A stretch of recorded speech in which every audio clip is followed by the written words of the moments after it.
Kalau mau mati husnul khatimah, nasihat buat saya, ya biasakan diri untuk melakukan amal saleh, karena Allah akan tutup akhir kita sesuai dengan kebiasaan-kebiasaan Masya Allah.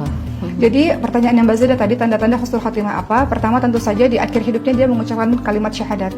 Atau kalimat asyhadu alla ilaha illallah asyhadu anna muhammadar rasulullah, atau kalimat la ilaha illallah. Itu sesuai dengan riwayat hadis ya, betul. Ini dikatakan ya dalam hadis riwayat Abu Dawud, kata Rasulullah, barang siapa yang akhir perkataannya adalah kalimat la ilaha illallah, tidak ada sesembahan yang berhak disembah selain Allah, maka dia akan masuk surga. Itu sebabnya kenapa orang yang mau meninggal itu kan bisa ditalkinkan. La ilaha, kita bisikkan kan, la ilaha illallah, la ilaha illallah. Kita menuntun agar kalimat yang keluar di mulutnya itu kalimat itu.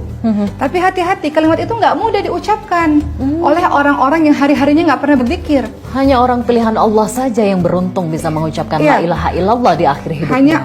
Hanya orang-orang yang sehari-harinya memang dia rutin berzikir, rutin menyebut Allah, rutin mengingat Allah. Jadi dia mudah. Itu dalam keadaan sakratul maut. Sakratul maut itu sangat sakit sekali. Itu susah, keadaan yang sangat susah.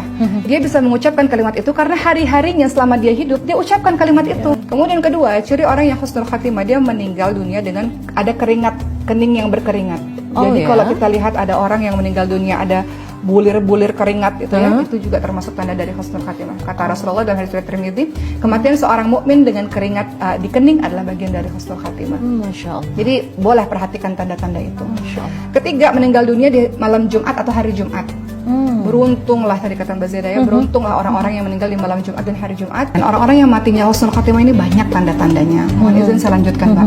Yang keempat ya, setelah tadi kita tahu bahwa dia mengucapkan kalimat la ilaha illallah, kemudian dia berkeringat, kemudian dia meninggal hari Jumat. Kemudian ada lagi orang-orang yang memiliki ciri-ciri husnul khatimah, yaitu apa? Mereka yang keempat adalah mereka yang mati syahid di jalan Allah Subhanahu wa taala. Seperti apa contohnya? Seperti teman-teman kita di Palestina. Mereka nggak takut mereka mati di pertempuran dalam membela tanah airnya, nggak takut. Bahkan dari mereka banyak yang akhirnya terus melahirkan anak-anak dan ya Masya Allah ya, Masya Allah. Mereka nggak, coba kalau kita lihat video-video ya teman-teman sekalian ya, ibu-ibu Palestina, ya sedih pasti seorang ibu. Tapi anak ini surga, anak ini sudah berjihad di jalan Allah Subhanahu wa taala. Mereka mempertahankan Masjidil Aqsa, masjidnya umat Islam. Bukan kita nih yang, mereka garda terdepan. Jadi mereka ketika anak-anaknya mati syahid, nggak apa-apa, kita ketemu di surga Allah Subhanahu wa taala. Nggak semua orang punya tingkat keimanan sampai keimanan seperti itu. Jadi luar biasa ya teman-teman kita yang ada di Palestina. Jadi mereka yang meninggalnya mati syahid di jalan Allah juga husnul khatimah. Termasuk juga teman-teman sekalian yang disebut mati syahid ketika orang-orang tenggelam, matinya tenggelam. Makanya waktu itu ada TNI Angkatan Laut kita ya yang tenggelam itu mati syahid. Insya Allah mati syahid ya. Orang-orang yang meninggal dunia karena wabah penyakit tertentu ya. Salah satunya pandemi COVID ini ya. Itu juga adalah orang-orang yang mati syahid ya.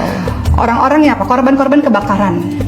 Itu juga adalah orang-orang yang mati syahid. Orang-orang yang tertimpa reruntuhan. Kadang-kadang kita tahu di Indonesia ini longsor dan sebagainya, itu juga adalah orang-orang yang mati syahid. Orang-orang yang meninggal, wanita yang melahirkan.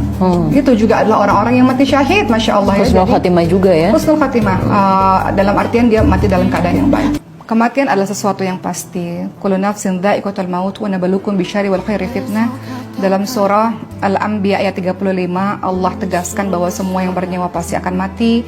Dan dalam menuju kematian itu kadang-kadang Allah uji kita dengan ujian kesedihan, dengan ujian kebahagiaan. Ya baluwakum ayyukum ahsanu amala. Allah ingin lihat siapa di antara kita dari sekian banyak ujian yang Allah berikan yang paling baik amalannya.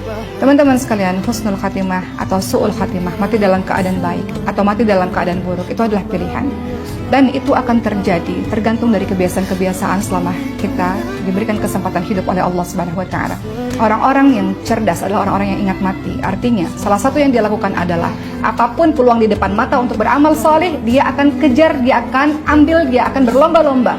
Makanya Allah katakan fastabiqul khairat, berlomba-lomba dalam kebaikan. Berlomba-lomba kita menuju kepada Allah Subhanahu wa taala dengan keadaan yang husnul khatimah.